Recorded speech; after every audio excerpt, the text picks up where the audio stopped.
எசாயா 64ஆம் அதிகாரம். நீர் வானங்களை பிளந்து இறங்கி வரமாட்டீரா? மலைகள் உம் திருமுன் நடுநடுங்குமே. விறகின் மேல் தீ கொழுந்துவிட்டு எரிவது போலும், தண்ணீரை நெருப்பு கொதிக்க செய்வது போலும் அவற்றின் நிலைமை இருக்கும்.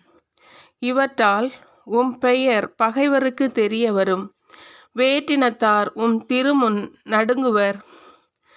நாங்கள் எதிர்பாராத அச்சம் தரும் செயல்களை நீர் செய்தபோது நீர் இறங்கி வந்தீர். மலைகள் உம் முன்னே உருகி ஓடின. தம்மை நம்பியிருப்போருக்காக செயலாற்றும் கடவுள் உம்மையன்றி வேறு யார்? முற்காலம் முதல் இது பற்றி எவரும் கேள்வியுற்றதில்லை, செவியுற்றதுமில்லை, கண்ணால் பார்த்ததுமில்லை. மகிழ்ச்சியுடன் நேர்மையை கடைபிடிப்போருக்கும் உம்மையும் உம் வழிகளையும் நினைவில் கொள்வோருக்கும் நீர் துணை செய்ய விரைகிறீர். இதோ நீர் சினமடைந்தீர். நாங்கள் பாவம் செய்தோம். நெடுங்காலமாய் பாவம் செய்திருக்க நாங்கள் மீட்கப்படுவது எங்ஙனம்? நாங்கள் அனைவரும் தீட்டுப்பட்டவரை போல் உள்ளோம். எங்கள் நேரிய செயல்களெல்லாம் அழுக்கடைந்த ஆடை போல் ஆயின. நாங்கள் யாவரும் இலை போல் கருகி போகின்றோம். எங்கள் தீச்செயல்கள் காற்றை போல் எங்களை அடித்து சென்றன. உம் பெயரை போற்றுவார் எவரும் இல்லை. உம்மை பற்றி கொள்ள முயல்பவர் எவரும் இல்லை. நீர் உம் முகத்தை எங்களுக்கு மறைத்துள்ளீர்.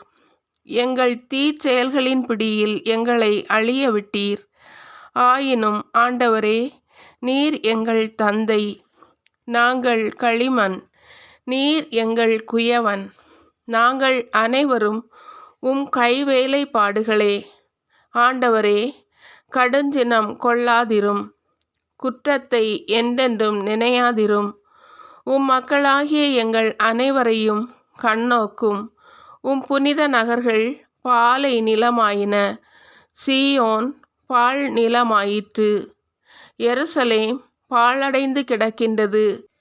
எம் மூதாதையர் உம்மை போற்றி பாடிய தூய்மையும் ஆட்சியும் மிக்க எங்கள் திருக்கோயில் நெருப்புக்கு இரையாயிற்று. எங்களுக்கு அருமையானவை அனைத்தும் அழிந்து போயின. ஆண்டவரே, இவற்றைக் கண்டும் நீர் வாழாவிருப்பீரோ? மௌனமாயிருந்து எங்களை கடுமையாய் வருத்துவீரோ?